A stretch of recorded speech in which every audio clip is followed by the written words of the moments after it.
So these gloves I ordered, they're normally off of Amazon. It says made in China. They're normally $25. They were $9.99. So I just want to show you guys. They don't come in a box. They come in a little plastic thing. They came like 2 days.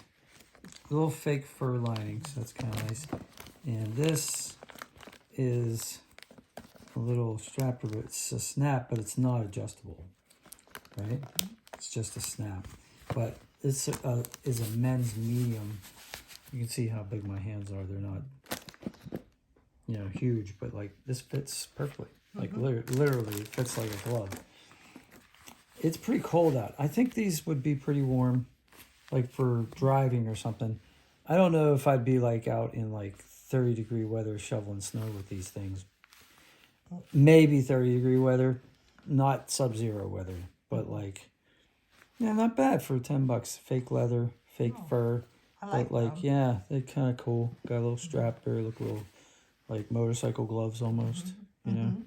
So anyway, that's what you get for $10. I like them. Thanks.